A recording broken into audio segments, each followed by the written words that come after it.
Alright guys, pag nakapag-assist ka na, magbigay nito, legend ka na. Video, food. Hey guys.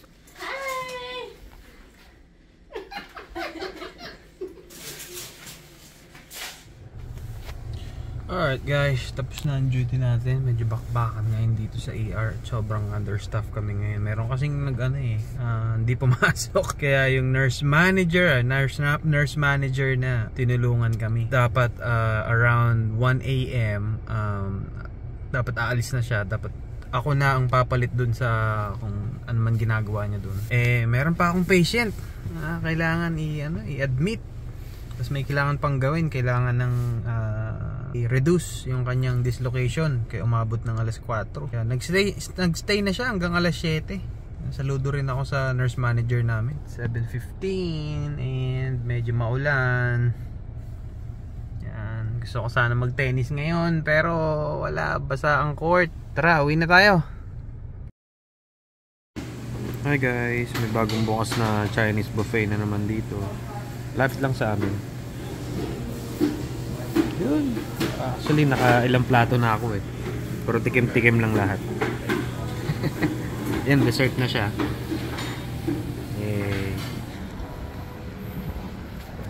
Chinese restaurant kami. Kaso soft opening pa lang. Sobrang lamig. Ang hangin. Hindi ko pa Ay guys, alright, mag-Walmart naman tayo. Time para mag-replenish ng laman ng ref. Ay, lamig. Yan, gabi talaga kami ng grocery ni Madam. Go! Bilis. Grabe, lamig. Teka.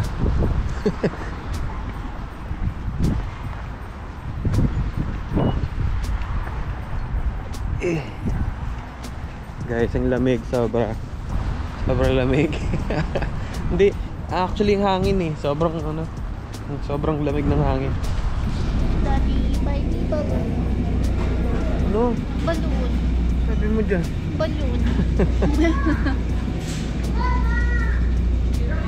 Bakit mo yung balloon? Makikita. Ano ka ba? Buy me balloon. And then, May ano oh. teddy May bear. bulaklak. Oh, banana oh. Ayun mo, banana. Pag pinapay mo. Pati ka guys, napakaganda na ito. Buli kayo na ito guys. Pomegranate. Yan. Sa pag-detox. Pag napapalaban kayo sa mga kainan, yan. Kinabukasan pag wala pang laman yung tiyan nyo, inom kayo niyan. Kahit half na glass, tapos dilute nyo na lang sa tubig.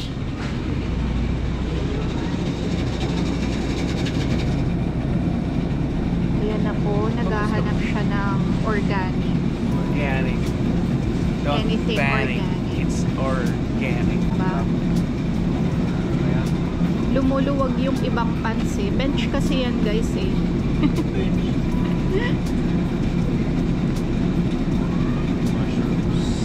Nuts. Actually guys, maganda dito pumunta sa Amerika kung may purpose kayo. Lalo na yung mag-asawa na nurses or isa sa inyo nurses. I'm focusing mga pumunta dito na nurse, RN. Okay talaga kung may purpose kayo, no? Kung gusto niyo yung future na mag-start kayo ng family. Maganda kasi dito sa Amerika is yung freedom. Ayan, freedom to do anything what you want. Yung sa last episode natin is yung nakakalungkot ba? Sabi ko, di naman talaga eh. Tayong rice. Wala na?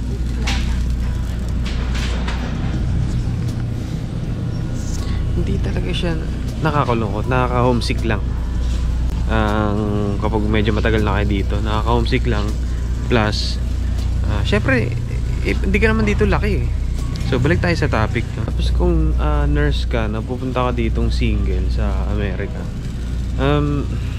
Hindi naman sa ano no, maano ka lang kung yung purpose mo dito, testingin mo lang yung Amerika. Depende kasi kung paano niyo paano niyo i-view yung Amerika.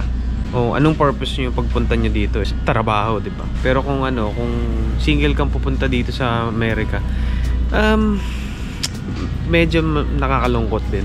Kasi karamihan ng mga kasabayan mo pupunta dito may mga pamilya, 'di ba? Syempre, maiisip mo na nahihiya ka naman na makipag-ano sa kanila.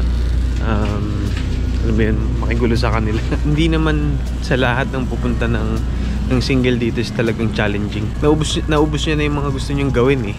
Parang lalaking bansa to. Mas okay talaga kapag family kayo pupunta dito.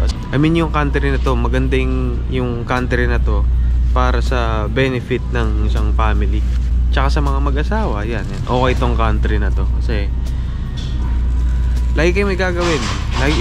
Hindi kayo maubusan ng gagawin dito sa US. Depende talaga sa purpose nyo. Uy, teka lang, may impossible meat. Tulad namin, mag-asawa kami dito pumunta. Gusto talaga namin Amerika. Pero siguro, siguro medyo bias. Dahil nakita na namin, nakapunta na kami ng Amerika bago pa kami talaga dito mag-migrate. Gusto namin yung buhay Amerika. Pero hindi naman ibig sabihin perfecto na dito sa Amerika. No? Siyempre, madaling magkamali rin dito sa Amerika. So, madali lang din talaga magkamali. Pag masyado kang gumagastos, masyado kang alis ng alis, masyadong na-explore mo yung mga lugar. Parang ano pang natira. So, sige, tilapia. Na-try na natin yun. Kung single ka na, gusto mo lang magtrabaho, mag-shopping, wala kang pakialam sa pamumuhay, no? Gusto mo lang mag-shopping, Nakatamaan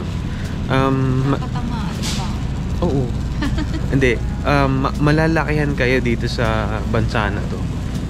Parang kasing baka hanapin nyo gusto nyo lang magtrabaho tapos parang may isa lang kayong pupuntahan and doon na lahat. Medyo mahirap hanapin yung mga ganun lugar dito sa Amerika. Hindi rin naman perfect itong country nito.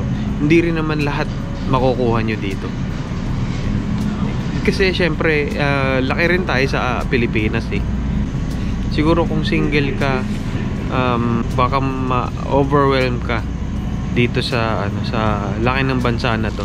Malay mo baka dito nila ma-meet yung love of their life. Dahil Valentine's, hanapin ang pagmamahal dito sa Amerika. ano? A fam. O malay nyo, di ba? So, sa mga may pamilya, ito talaga ang the best. Kahit green card holder pa lang tayo, makaipong ka lang.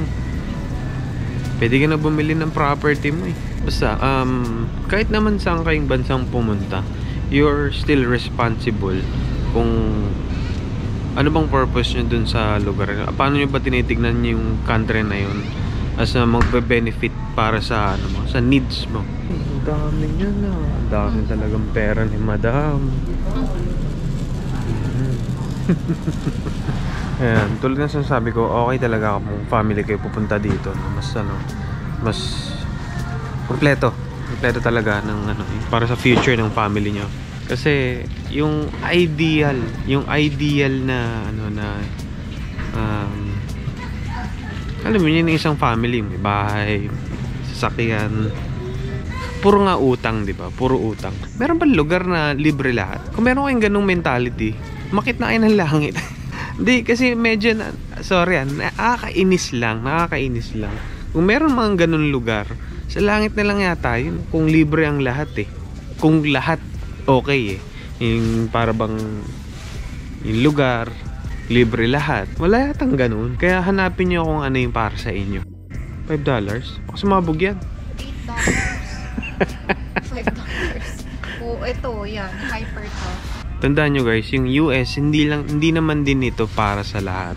Lalo na ngayon sa panahon na to. Minsan parang okay yan sa Pilipinas eh, 'di ba? Meron diyang mga ano eh. Kung as a nurse, meron na naman tayong mga ano eh, mga outsource na ano eh, na trabaho tulad ng mga utilization review nurse, 'di ba? So, competitive na rin ang mga sahod nila. So, ba't ka pa aalis ng Pilipinas? Eh, kompleto na rin dyan. Pero kung naghanap ka ng ano, no, yung mga ganito, yung tahimik na malaya, yun lang naman. So mag-iingat din kayo. Ano bang tingin niyo sa Amerika? Ano bang purpose niyo anong purpose niyo sa pagpunta dito? Besides sa trabaho, no? Parang ano bang hinahanap niyo sa isang lugar? Ayan, kasi pag yun hindi niyo nakuha, malilito kayo sa ano eh, sa kung anong bang ginagawa niya dito sa bansa na to eh. So yun lang naman guys. Kumuha na siya ng pang. Kung may kailangan nito. Oo, sabi mo kukuha ka sa ano. Kuha na lang ako sa hospital. Kuha ka na rin dito. Wala naman eh. Kuha na lang sa hospital. Hindi na ako. Huli ka. Uy never ko pa ginawa yun. Ngayon, intention mong gagawin. No. Healthy yan guys. Breads. Ezekiel. Ditong guilty rin no pag nasa grocery. Parang ako kasi guys parang wala akong disiplina minsan sa ano binibili pag uy kakaiba to, try ko to. Sumaabot ng ano eh ng lampas sa ano eh sa kung magkano ba talagang inaalat namin budget for ano, sa groceries. Pero parang ano pa rin naman. Masaya ka pa rin naman, may ipon ka pa rin. Siyempre guys, after ng grocery, aisin pa natin yan.